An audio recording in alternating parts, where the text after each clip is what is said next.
On va passer en revue ensemble quelques fonctions usuelles. C'est bien de connaître les ensembles de définitions, c'est indispensable, mais il faut aussi parfaitement connaître les images. Donc, première fonction, racine de x, eh bien, vous devez savoir qu'elle est définie sur 0 l'infini, 0 inclus, qu'elle est croissante, et que l'image, c'est 0 inclus plus l'infini, vu les limites. Et ça prend 2 secondes. Pour la fonction inverse 1 sur x, pareil, il faut exclure 0 du domaine de définition. Donc il va y avoir 2 intervalles. De moins l'infini à 0, la fonction est décroissante de 0 à moins l'infini, et là de plus l'infini à 0, si bien que img, c'est l'union de ces 2 intervalles, 0 exclu, et ça fait R étoile. La fonction en valeur absolue, même chose. Vous devez savoir qu'il n'y a aucune valeur interdite, elle est définie sur R. Et puis, eh bien, elle a ces variations-là. Et donc, son image, c'est l'intervalle 0 plus l'infini, 0 inclus. Pour T de x usuel, pareil, vous devez savoir qu'elle n'est pas définie en 0, ni sur les négatifs, et qu'elle est strictement croissante et qu'elle va de moins l'infini à plus l'infini. Ce qui fait que int, eh bien, c'est R, tout entier.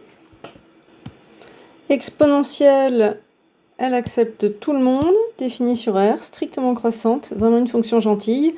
Et vous devez savoir que mk, c'est 0 l'infini, ouvert en 0, car évidemment 0 n'est pas atteint. Un trinôme du second degré, même chose, vous devez maîtriser. Le coefficient dominant, ici c'est 2, il est strictement positif, donc votre courbe, elle sourit. Ça veut dire qu'il y a un minimum, et vous devez savoir que le minimum, il est atteint en moins b sur 2a.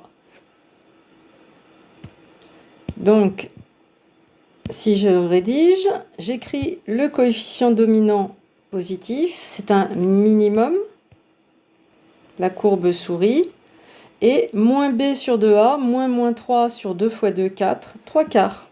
On va calculer la valeur de la fonction en ce minimum, c'est p de 3 quarts.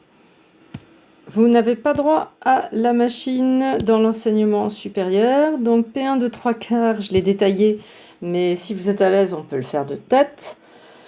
Donc si j'écris, vous voyez, c'est vraiment sans réfléchir, je me contente de remplacer x par 3 quarts, je calcule le carré quand même, 3 au carré sur 4 au carré, 9 16e, moins 3 fois 3 quarts plus 2. Ne dites pas 18 16e, c'est un très mauvais réflexe, vous êtes mal à l'aise quand vous sortez du lycée avec les fractions.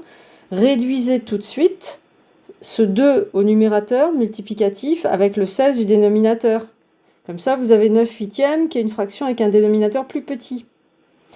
Ici, vous avez 9 quarts, vous pouvez anticiper qu'il va falloir le combiner avec le 8 au dénominateur, donc 18 huitièmes. Et là, pareil, le 2. Vous mettez tout au même dénominateur, 16 huitièmes, et vous chopez 7 huitièmes rapidement. Et donc, on récupère notre courbe qui sourit, qui va de plus l'infini à 7 huitièmes. Donc, im P1, c'est l'intervalle 7 huitièmes fermé, parce qu'il est atteint, plus l'infini.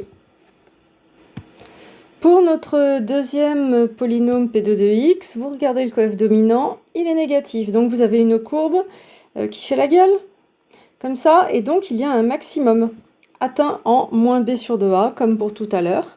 Et donc ça va donner ça.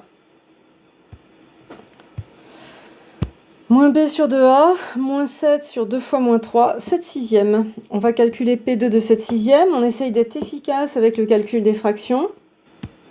Là encore, je vais prendre le temps parce que je sais que vous n'êtes pas à l'aise avec ce calcul de fractions sans machine. Donc là, je fais mon carré déjà. Je fais gaffe à ce que le carré, on l'applique au numérateur et au dénominateur. 49 36e. Je ne fais pas 3 fois 49, je vais réduire 3 et 36. Donc ça va donner du moins 49 12e. Ici, j'anticipe que je vais tout mettre sur 12 pour additionner les fractions. Donc 98 douzièmes et moins 12 douzièmes, et on chope 37 douzièmes comme valeur. Et donc, si j'illustre avec un tableau de variation, on voit donc la forme de ma courbe là, qui fait la gueule, et puis imp2, moins l'infini, 37 douzièmes. Et enfin, la dernière fonction usuelle, elle est 2 pi périodique. Alors on va pas faire son tableau de variation, il s'arrête jamais. Il suffit de le regarder sur n'importe quel intervalle de longueur t, et vous devez savoir que l'image c'est -1,1. Voilà pour ces révisions, à bientôt.